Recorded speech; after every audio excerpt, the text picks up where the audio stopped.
everyone, this is Linda McHenry. I'm here to give you another tutorial about how to attend a video conference, this time with GoToWebinar. Do keep in mind that GoToWebinar is part of the GoTo family, so there's also GoToMeeting and GoToTraining. And while they're very similar, the others do have some differences, but this tutorial should be able to get you to log into any one of those conferences or meetings. Before you actually attempt to get in, there are some things that you should know, especially if you are logging in from a workplace and you have security measures in place from your IT department. What I've seen most commonly from attendees who have a hard time getting in is they click the link in the invitation email and they see a circle that keeps revolving and nothing ever happens. That usually indicates that there's a firewall that's preventing them from access. Or it could also mean that the browser, the default browser on their computer or device, isn't compatible with the GoTo platform. And GoToWebinar training and meeting work best with the Chrome browser. So if for some reason you click the link and it doesn't work, quite often if you copy and paste that link into a Chrome browser, it will work. Firefox seems to work pretty well as well. But again, if you have other browsers, that may be your problem.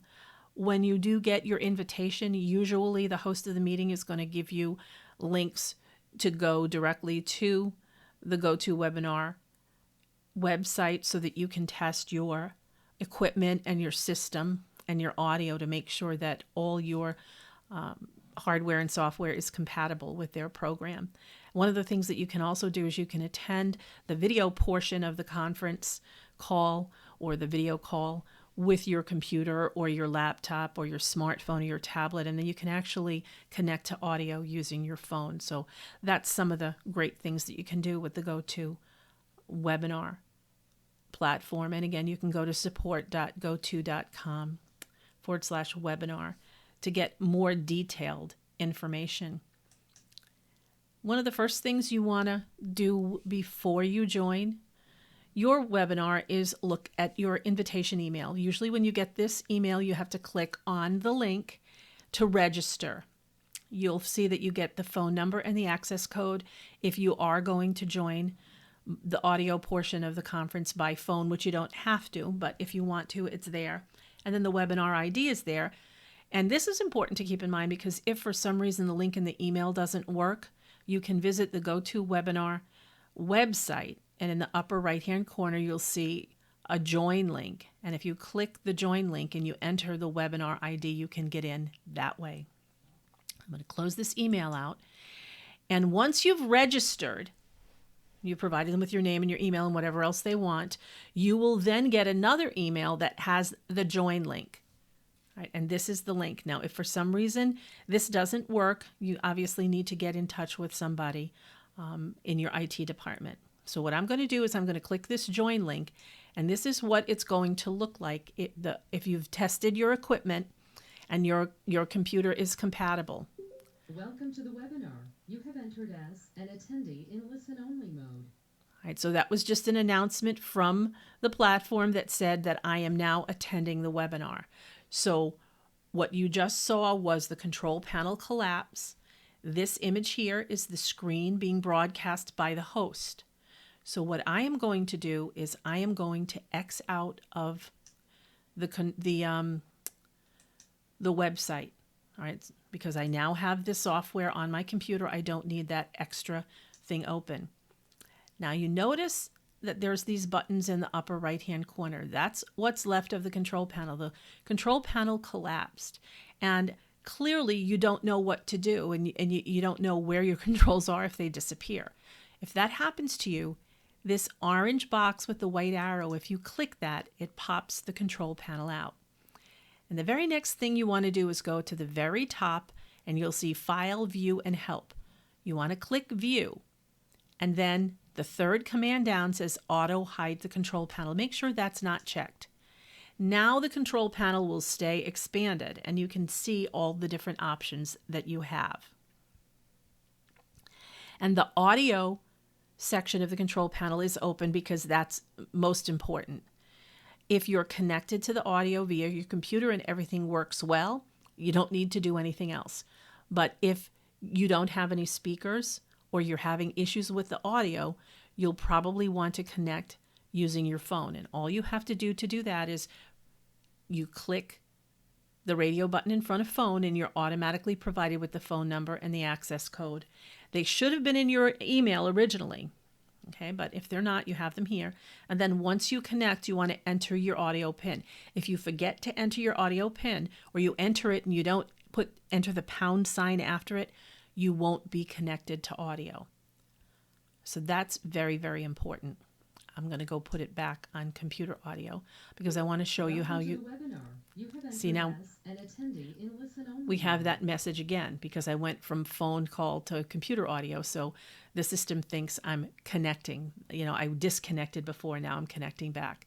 If you want to check your sound, you click this. All you have to do is press this button and you should hear sounds on your speakers. If you don't, then you know you have a problem. A lot of people don't attend using their microphone. If there's a large group, usually only the presenters speak. But you can test your microphone even if you're muted, which you can see up here in the upper right. As an attendee, I'm muted. And that's what these buttons are for. This is the microphone button. Even when I click it now as an attendee, because the hosts have kept me muted, I'm not allowed to speak. This next button will allow you to turn the images that you see, the host screen, to a full screen. So instead of just having that little block, you can have whatever images they're broadcasting take up your whole screen. If you don't like that, all you have to do is click it and it can come back. And this can be moved. I mean, you don't want to minimize it because then it'll disappear, but you can, if you want to move it in, okay, you can move it around. You can make it be tall, or you can do whatever you want with that. Now this button here, this hand button, it's a hand with a green arrow, and it's actually counterintuitive. When you raise your hand, you click the green button. Now when you see the red arrow, you know your hand is up, because if you want to put it down, you press the red button to go down. So in a lot of meetings, you're asked to raise your hand. And that's a way of taking attendance, or a way to for hosts to confirm that you're there and you're participating. This next question section is in GoToWebinar. If you want to send a message to anyone at the webinar, anyone hosting it, you can type your message. Now, in other versions of this platform, for example, in GoToTraining, you can do chat instead of questions. GoToMeeting has a different kind of chat. So for each one of the three, there's a different way to communicate. But chats and questions are how you talk back and forth with the hosts. One of the neat things about having the screen not be in full screen is this screenshot feature here. You see the little camera in the top. Sometimes when you attend a meeting, you won't get materials, or if you get them, you don't get them till later. So if someone is presenting, let's say they're visiting a website, or they're showing you material and it's really important to you and you want to keep it, all you have to do, let me move this over and I'll show you. All right, I'm clicking the screenshot. It saves an image to your desktop. See, here's the image right here. All right, and as you can see, it's the same thing that you were looking at.